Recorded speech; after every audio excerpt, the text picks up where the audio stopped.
But I realized at that point, I had a choice and I could choose freedom. I could choose what I wanted to do. And I shouldn't really live based on what other people were telling me I should be doing. I needed to look at what I wanted to do, and then I can go from there. You are and will always be your most valuable asset. Welcome to the Me Inc. podcast, a series of conversations with individuals living happy, healthy, and engaged lives, while exploring the importance of emotional intelligence to thrive in this ever-changing world. My name is Nigel Franklin, a CPA, MBA, and a certified emotional intelligence coach. My mission and passion is to enable others to be that best version of themselves by understanding the importance of making investments in their physical, mental, and spiritual well-being. Let's start the show. What does authentic leadership look like, and how can it change our lives? Ponder this as you join me and Kathy Eastwood, CEO and founder of E=Y, in a transformational discussion about leadership, self-discovery, and personal growth. Kathy gives us a glimpse into her journey from corporate America to creating a leadership framework aimed at eradicating bad management. This conversation is not just about leadership. It's about learning how to manage ourselves to achieve our goals. The insights here are invaluable for leaders and anyone seeking to live a more authentic and fulfilled life.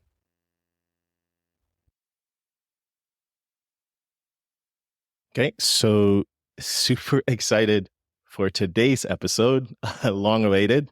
With me is my very, very dear friend, Kathy Eastwood. Kathy is the CEO and founder of E=Y. E=Y is a leadership development company focused on how leadership is viewed, delivered, and measured. Kathy, welcome to the show. Thanks for having me, Nigel. I'm excited to be here. It has been a long journey for us to finally get here. It has been a long journey for us to get to. I always like to start before we jump in with the backstory of what makes the guest on the podcast so special. So Kathy and I met in 2019 and we met again. It seems like I'm always in Grenada for a funeral, but I was there for my granddad's funeral. And I just wanted to take a break. I think I was preparing the eulogy that day, and I wanted just to take a break, get some fresh air. I walked out, and then Kathy and her friend Natalie, they were at the same hotel. So I passed by. I said hello the first time, and I had a very superficial conversation, but I was just keeping moving in my head. If you've listened to much of the podcast, you'd hear me note that I'm an introvert. So I have to be mindful to get out of my head when I'm in the work. So that was the first time. And then throughout that day, we kept bumping into each other. I think we were on one end of the beach, moved to the next end of the beach. I was having lunch with my uncle, and there was Nat and Kathy again. That evening, we ended up in the reception. What was it? The guest reception? The cocktail? By the pool. Yep. Yeah. And we started the conversation, and we went a little bit deeper. And I think that's when Kathy first expressed her distress about me living in New Jersey. Yeah, I think I apologized. Yeah, you apologized. But then as we talked a little bit, her first comment back to me is, "You're an a-hole." And I was like, "What? Why am I an a-hole?" She's like, "Why would you choose to show people one side of yourself when you're this totally different person?" And Kathy, what was that experience? Because that's where we'll start. Every time I think about that, I think that is, by my standards, how any good relationship should start, right? Being completely honest, you're an a-hole. Yeah, all right. But what was that experience? What did you start with? Before I tell everyone or share with everyone what it's blossomed into. So go ahead. I thought there was something more there. And that's what upset me, because there was just being able to have the conversation with you. I'm like, there's more there, and you're not letting me see it. And I want to know more. That's why I called you on it. But I do believe that, and maybe it is something that goes, like, I don't believe that everyone genuinely cares. So therefore, you shouldn't genuinely let everyone in. it's something as simple as how often do you hear someone genuinely say, "How was your day?" or "How are you?" And as we get older, the way that friendships occur and a lot of those things, it is in a way where people don't necessarily always want to see us, right? We're all caught up in what we're doing. So it's usually, I think I was coming in my lived experience is that people generally don't care. They just care of someone being polite. Hey, you're at my country, or you're in my country. Check this out. This is pretty cool. Have you seen the very, very surface conversation? But needless to say, since that day, we've met once a week, every week since October 28th of 2019. I'm actually getting goosebumps because I'm thinking about it. And rarely do you have that consistency. And I think in the group or the mentoring group that we started in 2020 or so, like we meet often, but you're probably one of the few people who we've had these conversations, consistent. And you've actually had some really mind shifting and life altering, at least from my perspective, conversations with me. I remember I was going into a difficult conversation at my employer at that time. And he said to me, "What is your objective for this meeting?" And then you're like, okay, so remember that. You were like, everyone else will want to talk about how they feel. And feelings are just an emotional response. And it feels good in the moment, but it's not going to get you any closer to the objectives and the outcomes that you're seeking. And that was the first time that someone had said it to me in that way that I was like, okay, wow, I get it. And I was able to get everything I needed from that conversation. But I didn't get the emotional release of, I just dumped all of my problems onto someone. And now I feel better and we don't have any direction to go in. But so, Kathy, I appreciate you in so many ways, my dearest friends now. And I'm so excited for the audience to hear of some of the insights and how you found your way to this place and what you're passionate about. So where we start with everyone, who is Kathy Eastwood? I am a nurturing driver is my tagline, and something I start with when I introduce myself to a lot of people. It's taken me a long time to figure out who I am, what I stand for, what I'm passionate about.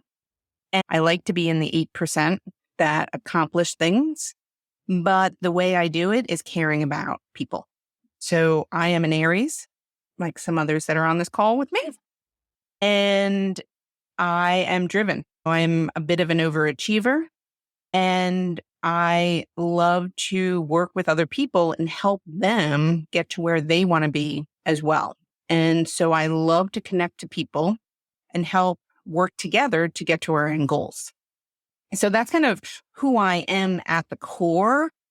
And it's really been a journey for me and how I got to starting my business, E=Y, because it all started in 17. So a couple of years before we met, Nigel, I took some time off and I left corporate America and took a year off to figure out who I am, what I want, what I need, where am I going to get to? And that really helped put everything in perspective for me. It forced me to go back and look at my life and define my passion in life and my tagline and everything along those lines.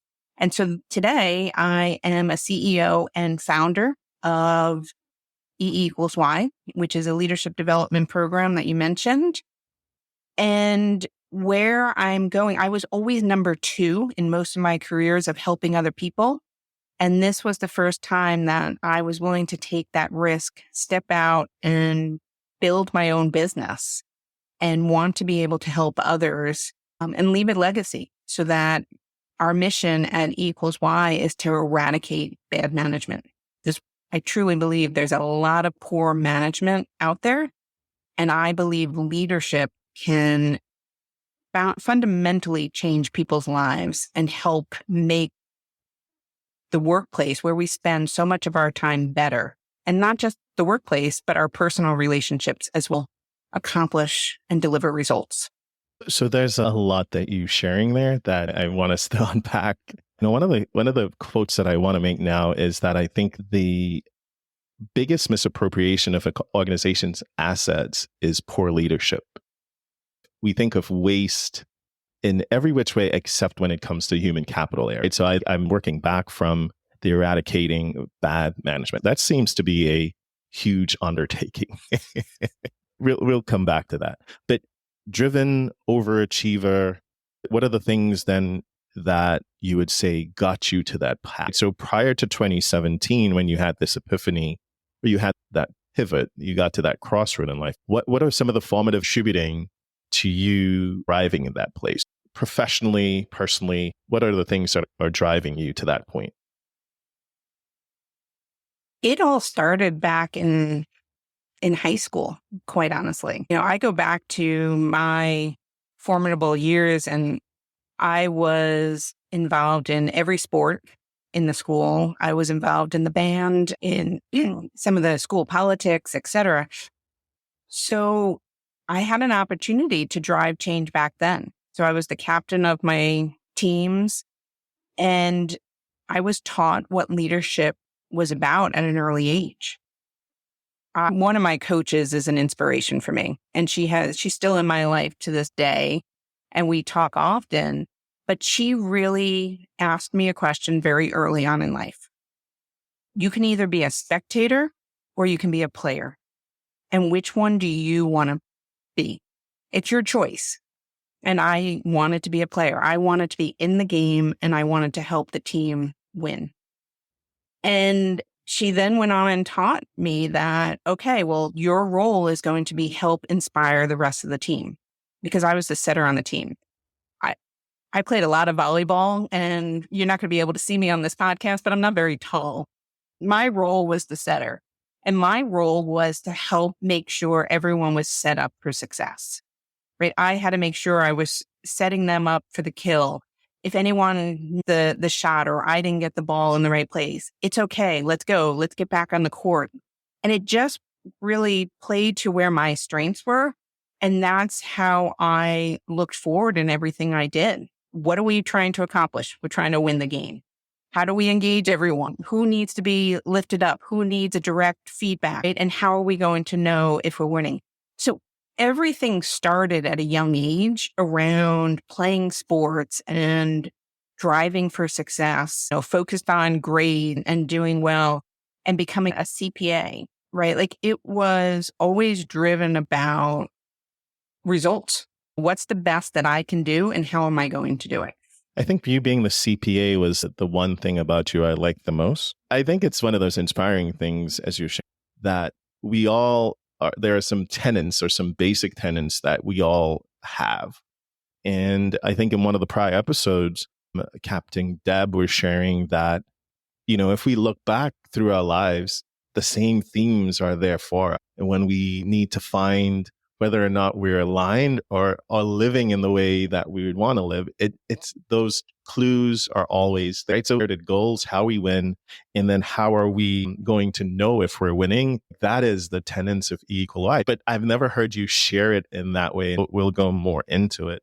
But that's the early phase of life, the formative part. You're a CPA professionally. How is that? If you go through the arc of life, that's before you started your professional experience. So you start it now. What are those themes and what are those things are coming up for you? Because in my head, I'm going, let's work to that culmination of that inflection point where you're like, this, I've had enough. Someone told me, if you can do well in accounting, you should go after it, because that will set you up for success. It's a good baseline for anything in business. And I knew that business was where I wanted to go, following my father's footsteps. But what I learned very quickly in accounting, I don't like routine. I don't like a lot of details. It's just not something that really excites me. I'm an extrovert, so I'm the opposite, right? We talk about why we might not have gotten along initially. These are some of the reasons. I like being out with people. I like to engage with customers and things like that. So as I was progressing in my accounting career, what I was enjoying was implementing a software package, because I got to talk to a lot of different people. I got to understand what the problems were. And I thought, this is interesting. So I actually went to work for the software company. And that was really a huge change for me to go from accounting over to software. And at that point, I was doing professional services. From there, they're like, oh, you can implement this well. Why don't you go sell the product? So I moved into the sales side of doing technical sales. And my progression in my career was always, oh, we need to drive this change. Kathy would be great at that. And what I started to learn was I had a reputation for getting things done. Right? So if there was a big project, big change initiative going on, we should call Kathy. We should bring her in. She's going to understand what's happening. She can figure out what the nuances are, where we need to get to. And you'll start to see the story again, Nigel, right? Like with the change, where are we going? What are we trying to accomplish? And what's it going to take to get there? And so that's my career was really about moving from one team to the next, helping drive more transformation, more change. And I loved doing it. I was in that 8% of getting So things done. actually, do you mind just sharing a little bit more about that insight of 8%? It is that a lot of people put a lot of good ideas out there, but they don't have the initiative to continue to see it through. They get bored. They don't know how to engage the people around them. They don't want to do the hard work. So they put this great vision out there. I'm going to go accomplish this, whether it's personal fitness, whether it's an accomplishment in a career, whether it's starting a new business. So most people have great ideas. They just don't know how to go execute it. There was a research paper that came out on it. And I think it actually even went back to say of the people who set New Year's resolution and then extrapolated it further into people who set goals for themselves. Only 8% actually follow it through to the end.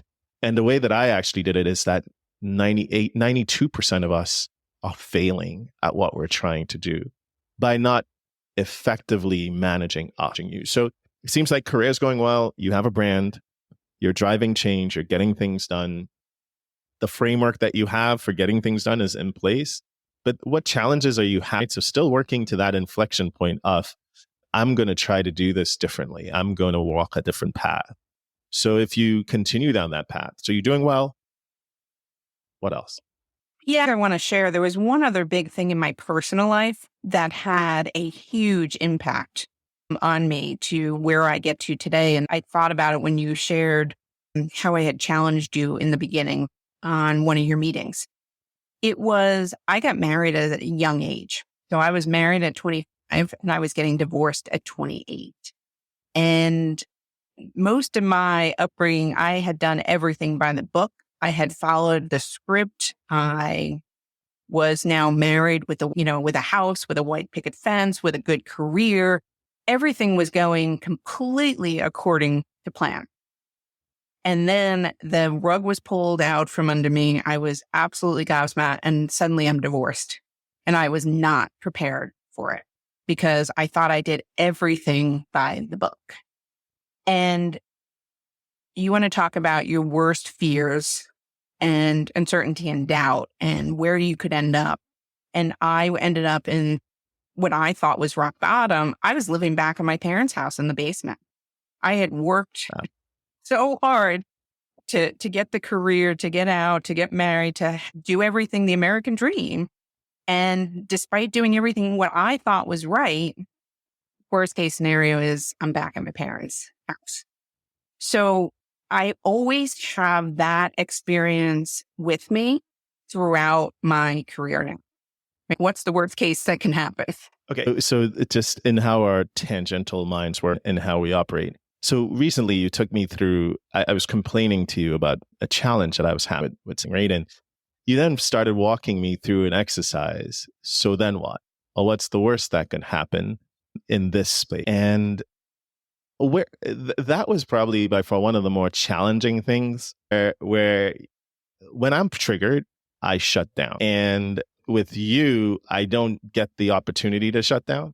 I get to stand there and fully go through it, because you're going to call me out if I'm not living the way that I put forward, right? If that I'm coaching from an EQI perspective, if I'm not aligned, you're going to give me a hard time. But that was the hardest thing, right? Because every place that I went, you really then held that mirror up to me of, well, that's how you feel. But if you speak your truth, what is the worst that can happen? And then I would say whatever else it was. And you would be like, okay, and then what? And we kept going and going. And I was infuriated. But at the end of it, I sat with it and I was like, holy shit, what is the worst that can happen? If you don't like me, you don't like me, but I'm still living my truth, right? And I am still living in alignment with how I see the world, what I want from the universe, and what I've been trying to give to the universe. What drives that? Is I'm just drawing off of the story of you at this point. I've struggled with the same thing. I'm doing all the right things, but then I'm coming up or I'm bumping up to results that are not in line with what I had planned, right? But that was one of the bigger things. And we recently did this. Where did that come from? And have you kept it from this divorce to failure? Help me just to understand, right? Because I'm sure someone will benefit from hearing what is the worst that can happen. Yeah, that was something that I look at, and we have stories in our mind. And that was what I was starting to learn. We tell ourselves a whole bunch of stories, and those stories come from a bunch of different places. They come from how we were brought up, from our parents. They're brought from society, from the books that we read, a whole bunch of places that we believe what is the right thing. But at the end of the day, as long as we're able to find joy, what does it really matter? Right. And that was the epiphany. Oh my gosh, I haven't talked about this in so long. It was the thing that I got to choose at that point was freedom. I had a choice when all of this was going down. Was I could either live my life in sorrow, in frustration and anger, and stay in that place of, I can't believe this happened to me. But I realized at that point, I had a choice and I could choose freedom. I could choose what I wanted to do. And I shouldn't really live based on what other people were telling me I should be doing. I needed to look at what I wanted to do, and then I can go from there. And that actually ended up coming to light for me. Was I had an opportunity to go traveling. So all of this, so what comes out of getting divorced, I got to move to England, right? I would never have been able to move anywhere else. So I suddenly was moving to England to pursue some of my role over there. And I now got to explore the world. And while I was over there, I started to learn a lot more about, wow, did you know you can buy an around the world plane ticket? I didn't know that. Living in America, we didn't talk about that very often. You get a week or 2 weeks vacation. Living in England, they're suddenly telling me you can travel around the world. I'm like, oh, this sounds lovely. And so when someone asked me, what's your next job? And I'm like, I don't know. I just want to travel. And they said, okay, we'll do that. I'm like, you can't do that. You can't quit your job. You can't travel. You can't. All of these you can't, right? And these limitations are put on us by other people's fears, uncertainties, and doubt. And I'm like, no, actually, I can do this. And I remember having to fly home to tell my parents, hey, I'm quitting my job and I'm going to go travel around the world. And talk about freedom at that point. And then when someone said you can't, I'm like, why not? Tell me why I can't. Well, you may not get another job when you get back. Okay, what's the worst thing that's going to happen? And you keep playing those questions out over and over again. You realize that actually, if you go after what you would love, what's the worst thing that can happen? You get to do it? Happiness, I think. I'm smiling again because I do have tapes that will play, and it's one of the things that I actively try to manage. That is not that whatever I'm thinking is not the current situation. It's probably something from the past. You don't know that this is true, but that space of fear, uncertainty, and doubt that's passing from others around us and our parents. It is the last frontier, I think, from my perspective, because I've always heard you can't, and like, well, I can prove you wrong. But that was an internal conversation. It wasn't standing firm in it and saying, why not? And what's the worst that can happen? And going through that exploration process and finding that if you're truly doing the things that you love, as you said, and that's what's making you happy, you only have the current moment. So where we should be oriented. So still going on, this is one inflection point leading us to the other one where you're going to create this radically different view of leadership. So keep bringing us along with you on this journey. So I did come back from my travels and I got back into corporate world again and started driving change. And I was loving it. I was working for large corporation, getting experience in a lot of different groups, working with different people. And some of it was good. Some of it was bad. It was a challenge. I always say working in a large corporation really helps teach you a lot of resilience. It teaches you where failures happen and how to do things differently, but it also shows you how to do things in different ways, and in a lot of ways, better ways, how it can work if there's money and process and things like that.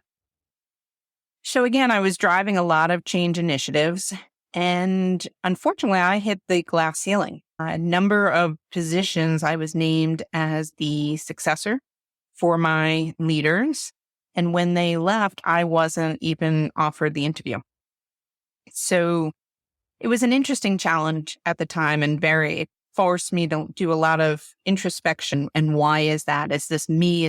It helped pile on to the self-doubt, I think. But we can talk about that in a little bit. But I eventually ended up working for a leader who I didn't feel should be the leader. And I shouldn't even say he was the leader. He was the manager of the team. And I really had a number of months sitting there and recognizing that I was being asked to do things differently than were true to me and my values. I'm someone that cares about people. I truly believe if you want to drive change, you need to help them understand why we need to do things, how we're going to do it, how it's going to be different, so people can get on board and be inspired. And suddenly I was being told, who cares why? Just do it. And it went against everything in my nature and my values of who I was and what I wanted to do. And I thought long and hard about it. I mean, I was working tons of hours. I had no balance between work and life. I came home miserable on a daily basis. And I thought, this is ridiculous. This isn't worth my health anymore. And had long conversations with my husband about it, because when you're working for a large corporation, there's a lot of financial stability, right? It's very easy to be comfortable and stay. And finally I said, I can't do this anymore. This is not who I am, what I want to be, and I need to walk away. And so I resigned after being at the company for over 13 years and decided that I was going to take a break and figure out who I was and what I needed to do. Where is that manager now? I'm always curious, to be quite candid and frank, very transparent. I've had some really bad managers along the way, and they all seem to continue to do well.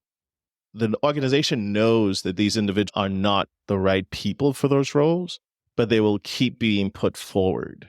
And for a lot of my career, and I don't think I've ever shared this before, as a Black male, my opportunities, that as far as I went in my career, I never expected to go as far. So there was a lot of things that I kept quiet about where I knew it wasn't right.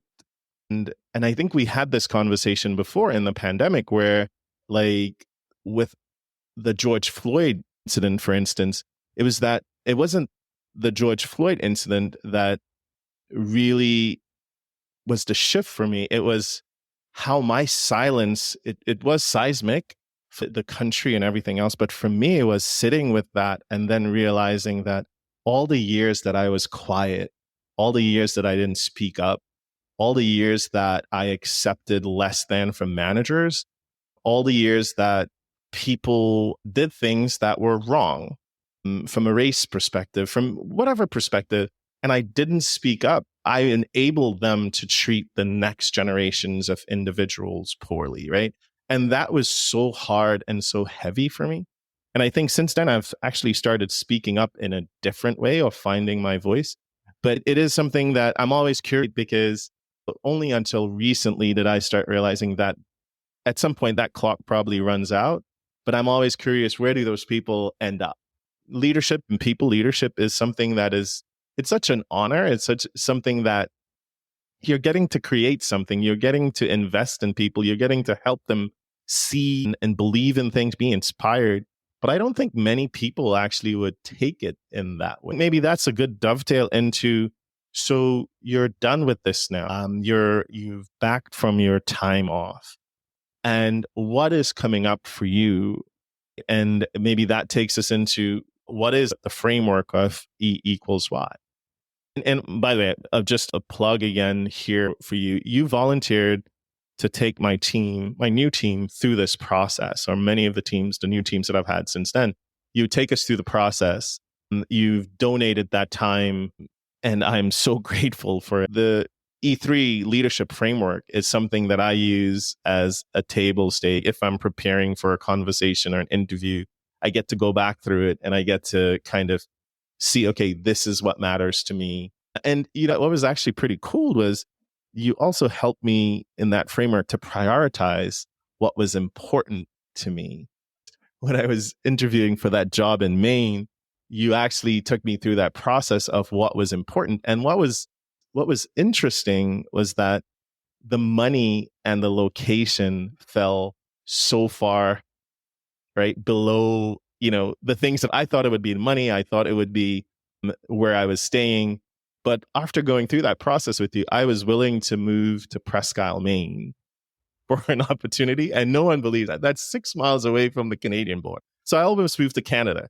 I'm not, and again, thinking about it, Kathy, I'm not sure if I should be thankful or if I should be upset that you almost convinced me to do that. But I believe in the E3 framework. I believe in what you're doing, and I'm happy, I'm excited for you to share some more of that with the audience. So go for it. The E3 framework really started during that time off, when I stopped to think about, okay, what is it that I might be doing different to help accomplish things, right? How did I get into that 8%? And there's a number of different elements that are needed to all happen at the same time. And I like to use the image of a 3-legged stool. You need to have all the legs solid, and then you need to have the seat. So the 3 legs are, first and foremost, you need to be able to express your end vision. And expressing that is, what is it that you would love? Where do you want to get to? What does that look like? What does the goal look like? And really expressing it in a lot of detail. There's a mantra that I use: think idealistically, not realistically. Because too often we think about, oh, I would love to take a step forward. Well, actually, before you worry about the steps forward, where is it that you want to end up? What would you love? Where's that end goal? And so being able to express that end vision helps you make sure you're not missing and getting caught up in all of the little details in between, right? So it starts with expression, the end vision. Now you know where you want to get to. You know what it's going to feel like when you have the inspiration for that. Now you have to think about, how am I going to engage all of the people I need to get there? And so now this gets into awareness of yourself. Who are you? What do you care about? What do you need? And also understanding other people. So I might be an extrovert. I learned very quickly you weren't, Nigel, right? And so now to interact and work better together, I needed to change how I might approach different things. I needed to be respectful of how you're thinking, how you're feeling. And there's a lot of empathy there of understanding other people so that you can engage and work better with them. And the more people that know where you want to get to, they can help you get there. So that's why the second leg is so important, of engaging people around you to help you get to the end result. The third leg is around execution, right? I've met a lot of people that are visionaries. They're fantastic at painting that end vision. They rally the troops and everyone gets involved.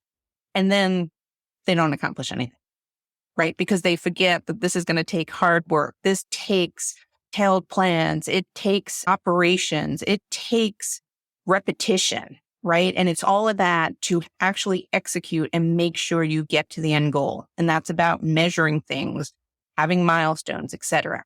So those are the three legs to the stool to really be able to get to your end result. So express, engage, execute. And then the C is what I call the emotional qualities that every leader should have and every individual. And this gets into the things around empathy, enablement, empowering others, being gracious and having gratitude. And so those emotional elements are what are the glue for that. And you need to connect to the hearts of others. And so when you look at this framework, it can be applied in so many different cases. So Nigel, as you're saying, first and foremost, it's about ourselves, right? Being able to express who we are and how we engage with others and how we want to execute. And that's the exercise we did with your teams of creating your E3 leadership profile, of who are you? What do you care about? And really being vulnerable. And I know that's hard for a lot of people, but it is powerful when I watch people really sit down and do the work. Because a lot of it is, what are my values? What do I care about and why? What are my non-negotiables? What am I going to walk into and be willing to walk away from an opportunity because it contradicts what we really want? And so this E3 leadership profile is really focused on defining all that, and so that we can share it with others. And when you can share it with others, then you can start to work better with each other. And that's the power of being able to use this framework personally. And then imagine doing this as a team and sharing those with the team and creating your team. And so it kind of goes out like a concentric circle, or when you drop a pebble in and it just keeps building those ripples, that when you do it individually, you do it for your team, you do it for your function. And when you get the organizations doing it, there is so much goodness that comes out and a virtuous cycle that's created as a result. Recently, I've had some challenges where I thought I enjoyed managing people and leadership. And I've been trying to figure out the why behind it. What makes me gravitate towards that aspect of getting things done? And I think for a long time, it was that my leadership philosophy is grounded in the fact that I will not do things that individuals did to me that I didn't appreciate. But I didn't have a guidebook or, hey, this is what you should be doing, or these are the things you should consider. These are the questions that you ask yourself.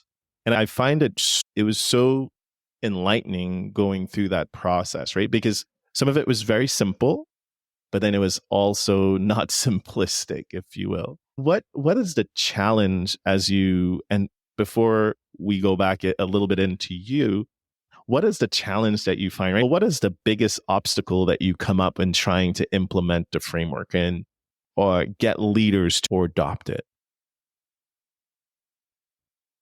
I think it's the EQI side of it. It's the emotional. A lot of people think business is business, and I don't need to bring the woo-woo into it. And you often hear, oh, you can't put a big heart up on your slide. And I think people are nervous about being vulnerable, and that's scary for a lot of people. And I think the other part of it, also the realistic side of it, is I've got tasks to get done, right? So they get really caught up in the execution side of things of, I have a deadline. I don't have time for that. And in reality, you'll get a lot more done if you just stepped back and you looked at the bigger picture and you worried about bringing your whole team along. But people just get caught up, and we all do. I get caught up as well. You get caught up in the whirlwind of the day-to-day activities. And you need reminders of, wait a minute, I need to pull back here and ask myself, what are we trying to accomplish? What do we need? How am I going to be successful? How do I inspire and enable others? Wow. I want to go back to you, Kat. So that's a big shift. That's if you're thinking about that goal of eradicating poor leadership, how are you managing you to make it happen, right? At that point in time, what are those conversations you're having with yourself at that time? It was one of the reflections was, what would I do if I wasn't getting paid? And that for me was really hard because I'm not a creative person. I'm not someone that can paint. I can't play music. I can technically play music, but I can't listen and get the beat and things like that. So a lot of things where we think, oh, what's your passion in life? Just didn't seem tangible for me. Like I'm like, nope, I'm an operational person. I got nothing. I got no passion in life. And when I started to sit down and think about it, I recognized what I loved doing was talking to other people and finding out what they wanted to do and what they loved to do. And I realized that whether I get paid or not, I love inspiring and enabling people. I truly believe we have the answers within ourselves. And we just need a muse almost to pull it out of us and help us bring it to fruition. And I'll tell you a story. It's a little bit of a tangent, but I'll never forget. I was in England. I was working and I was sharing an apartment over there. So I went out to dinner with my housemate and he was like, oh, Kath, can you get me a job at Vodafone? This would be fantastic. You're working there. You can take my resume. I'm in marketing. Can you get me a job? I really want to work for Vodafone. And I'm like, do you really? I'm like, why do you? He said, well, I don't know. I need a job. I just need a job. And please. I said, all right, well, let's get a minute. If you could do anything in the world, what would it be? And he's like, well, I have a marketing degree. So I said, no, take a step back. And honestly, if you could do anything in the world. And he's like, oh, I'd be a race car driver. And I'm like, ooh, all right, well, that might be a little tough now at this point. But we started talking about it a little more. And I said, well, wait a minute. You're living in England. There's a number of Formula One companies and car manufacturers in England. You have a marketing degree. Why aren't you going after those companies to bring your experience to them so that you can, really live your dream? He's like, all right. So this was right before I left to go traveling. What an amazing email I got 6 months later. He emails me. He's like, Chef, you'll never guess where I am. He's like, I'm on the pit of a Formula One race. I am working for the marketing team and I am living my dream. And I was like, oh my God. And that was just like from a simple conversation, right? I was just asking him, what would he love? I didn't do anything except pull that conversation out.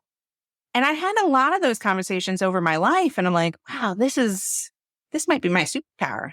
This is fun. And, understanding where my passion was and what I love, I'm like, okay, that's a superpower. There's a real problem in this world where I think there's crappy managers across the board. Only 33% of people are actually engaged and enjoy their job. We know that 92% aren't accomplishing the goals, right? Now I'm taking all this together and going, what can I do? How do I leverage all this? And that's when I said, I need to create a business. And I started to build this framework. And I said, I want to bring this to other people and figure out how I can help businesses really improve leadership development. And I have this vision. Imagine when you're going to interview for a position, someone had the certificate on their wall and they're an E3 leader. And you knew that they used this framework and you knew that they cared about people and they had the emotional qualities. You'd be like, oh, I want to go work for that person. Or imagine you're going to hire someone and you could see that. And then suddenly you're like, okay, maybe I can walk into a place and I'm going to be in a better place. Other than you're going in with a hope and a prayer, right? That you're going to get a good leader and you're going to have a good experience. Yeah. So that's my vision. And that's why I started this company. And that's what motivates me on a daily basis. I'm smiling and that's awesome. And as you're transitioning, you found your superpower. What was your kryptonite? My lack of confidence. It comes back to what we started this conversation. I have a lot of self-doubt. But the self-doubt portion of it is what's interesting, and I think it's really cool for the audience to hear. The self-doubt is back to the same thing, that the tape that you have. And sometimes that's not true. And these are some of the conversations that we've had. But I think in our context and in our interactions, it's just a delay in getting moving or getting the action attached to the idea. But one of the things that was cool is that once you got moving, then you really got moving. It's like a glitch, where the awareness that you had it was a glitch. I have this, and this is what I know, this is what I'm aware of, so this is what I need to do. But running your own business is very different than a corporate setting. And I think some of the things that we talked about was the same self-belief and the ability just to sell yourself. I think one of the challenges, and I don't know if you've seen it, is that I realized the stuff that I was doing, the EQI stuff, it was my balance. So I could have the worst day at work, but if I'm able to help someone, I was good. So I would do the EQI work for free. I would give it to anyone who would actually benefit from it. That's my way of giving back. And I think sometimes we're passionate about the ideas, but don't necessarily always face the reality of then what we're passionate about, making it into a business. That's a huge leap. And I think that's some of the conversations that we've had. So is there any insights that you can share with someone who's listening about what that transition is like, the mindset, how you manage yourself? Because there was a lot more going into it than just, I have these thoughts or these epiphanies. So I don't know if that's too much to ask, but maybe you can just share a little bit about, again, the managing you through the transition and the growth that you're seeking and the challenges that you're working past. I rely on my framework a lot, I'll be honest, right? So I apply it for myself, and I have the end vision. So really understanding, you really have to have the passion, because if you don't have the passion and you're really doing it to just make a paycheck, it's going to be hard. So I think when you can start with the passion, that gets you through some of the toughest days, because starting a business requires a lot of grit, consistency, and hard work. It's not easy. And your ego is involved on a lot of days, because when you're starting the business, it's one thing when you're selling someone else's products and they don't like it. You can go, you didn't define it. Oh, we haven't figured out the customer problem. You can put it on someone else. When you're starting your own business and you don't get it right, you're like, oh, that's all on me, right? So you really have to have a lot of commitment and belief that you can do it, because it's hard. And then you have to be able to really just say, is there a problem? And validate that other people are having a challenge that you can help with. And if you can continue to validate that there's others out there that need that support, then there's going to be good days that help propel you forward. And you're like, yep, okay, this is why I'm doing this. And when you get that review from someone, they're like, oh my gosh, this made a huge difference. You're like, yep, I'm on the right path. All right, I'm going to put that in a jar and I'm going to hold it up. And you always want to open it up on the bad day. Yeah. Let's keep going. But the crazy thing is how the mind works is that the positive things are not as amplified as the negative things or experiences. And those are some of the things that we've talked about as we've gone through a similar journey, is the idea of how do you manage, well, I'm trying this new thing and I'm making these 5 steps forward, I believe, but it's not getting the same traction as I would like. So if you know that self-doubt is your thing, right? How do you then still manage you? I start my morning, most mornings, with a miracle morning. And I go through a structure where I talk about my affirmations and what I'm grateful for, and visualizing what it is that I want to accomplish. And it really does. The days I don't do it, and you and I have talked about it, I've ebbed and flowed. The days I don't do it, or I go for long periods of time where I haven't done it, I know I'm out of whack, because the self-doubt talk track, or that black box, gets louder and louder. And so I haven't tamed it, right? So you got to name it to tame it. And then you got to work on making sure, hey, I know you're there, but you're just trying to knock me off because you're fearful of something else, right? It's having that quiet time in the morning to reflect and respect what might be going on and choose the freedom to go forward and know that the passion and the belief are what you want to go for. I'm smiling because one of the cool things I admired that you and Ralph do this together. Ralph's Kathy's better half, her husband, my favorite person in the family, which I often let her know. And this just highlights the importance of self. You're not going to be your best self if you're not cultivating practices, things that would help you to be your best self, to show up in that same consistent manner. Because you were one of the first people who went through the EQI assessment with me, right? Like, I think once I was certified to do it, we then traded. So I did your Clarity Flow D.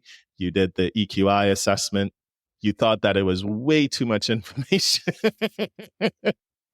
You thought that it was 20 pages and it was way too much information. But we found a way for you to get through it. We did a really cool thing in that you did it the first year. And then we worked on things individually back and forth, teaching each other in different ways.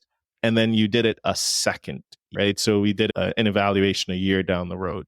So do you mind just taking through the audience what you learned in the first assessment and then what came out of the second assessment? Yeah, so there were three main things where there was a big difference. And one of them was self-regard. That was my number one. Hey, I have an opportunity here. And you and I are always on that personal journey of how to improve and taking care of ourselves. So I wasn't necessarily surprised, but to see it with the data helps, right? Because you sometimes think, oh, yeah, maybe not. But this comes out with the data and you go, oh, yeah, no, this is my lowest score. And you helped me take it beyond just a score and say, what does that mean? So how do I adjust that? So if my self-regard is not great, then what's that outcome look like on the positive side? And it was to help others, to help see myself as others see me. And we set that as a goal, right? And we started working towards it. We also learned from it. And I say we, because as you learned, you helped coach me, right? And you've done a great job. That with problem solving and making decisions is something that can really cause challenges for me, right? Because I don't want to miss out on anything. I want to make sure I can do everything. And so it was hamstringing me sometimes of I wouldn't make a decision because I didn't want to get it wrong. And so I realized that I just have to make a decision. When I don't make a decision, that's when the problems show up. That's when, I probably have more failures. I just need to make the decision and have that confidence. And it was great when we looked at the report the next year, we deliberately went after focusing on these items, and the numbers went up. And the numbers went up across the board, right? And I truly believe by having awareness of what they were and where you are allows you then put that plan in place on how you're going to go improve them. The idea on self-regard, just to refresh the audience early, you beat yourself up about mistakes. So you'll probably, like me, I measure 5 times to cut once, but that can be a lot of emotional waste in certain instances if we go to that concept. And then the idea of, so when you get into problem solving and you're afraid to make a mistake, what other individual would then experience is that you want to be right. And recently in my head, I kind of the switch flipped from seeing someone as wanting to be right instead of saying, well, this person's afraid of making this mistake, which it's a very different dynamic in itself. I like where you landed in that we can practice what we want to be. And we were like the test group, if you will, right? On seeing how we can tie action into the awareness that we were getting. What are you learning now? What's that green growing edge of the work and the things that you're passionate about? Leadership development is a journey. And I think so often we think about it as a class or a one-off. I'm going to read a book, or I'll get my whole team together and we'll do a one-day event, kumbaya, and everyone feels great. But in reality, we all go back to our day jobs and we all get busy. So what I'm really learning, and I had applied this in a number of the companies I was at as well. And that's what I'm bringing to market here is it needs to be continuous and you need to practice. This, when you look at the EQI and the improvements that were made throughout the year, that wasn't a one-time report and we came back a year later and hoped that it was going to be better. It was practice. And it was you and I meeting every week to bring it back to fruition. That's what leadership development is. And it's an individual journey to know yourself, know others, but it's a team journey, right? And it's about putting a lot of these practices together as a team and getting comfortable with having difficult conversations, right? Giving feedback, being aware and calling you out. I called you an a-hole for the first day I met you. But that broke a barrier pretty quickly, right? Because if we didn't go there, we would have stayed on the surface level and we wouldn't be talking today. I appreciate you so much for who you are and how you've showed up, how you've supported me, how you've believed in me and the things that I'm doing, and how you've encouraged me, even on the days when no, I would not like you, for giving me the feedback that you were giving me. And those were some good days. But I do believe that, and one of the things that you shared is that, and you've helped me to appreciate, is that is joy in bravery. And also that once you find the thing that you love and you're doing it, there's so much things that are possible in life, and you show up in a very different way. Things are lighter in so many ways. So I appreciate you, Kathy. Thank you for taking the time to chat with us today. And if someone wanted to reach and connect with you, where would they find you? They can reach E equals Y at www.e=y.com. I'm hoping you're going to put that in the podcast notes because yes. We don't always get the spelling correct. And you can find me on LinkedIn as well, Kathy Eastwood. I have a number of videos. Oh, and YouTube. We have a lot of leadership nuggets that are out there if people want some practical advice on how to improve their leadership on a day-to-day basis. So I would say thank you, Mrs. Eastwood, and thank you, Ralph, just because. That's why you like it better, because it feeds your ego. I'll talk to you soon. Thanks so much. Appreciate it. Kathy recently launched her E3 Leadership Bootcamp and was kind enough to offer a discount to the listeners of the Me Inc. podcast. If you're lacking formal leadership training, craving practical tools from experienced leaders, struggling to engage and motivate your team, eyeing that next management level promotion, or just merely looking to network with like-minded professionals, the E3 Leadership Bootcamp is right for you. For individuals interested in participating, use the code MEINC10, MEINC10. The link to register for the bootcamp is in the show notes, as well as all of Kathy's contact information. So the few things that stayed with me from this episode are: leadership requires emotional bravery, vulnerability, and is centered around the heart, connecting to the heart. The E3 framework: express, define the vision, the end state, including the why and the purpose, engage, bring those along with you by connecting to their hearts, and execute. Make sure that you are creating the steps and measurements to ensure that you're getting things done. It's essential to and can be adopted across many organizations, across any organization.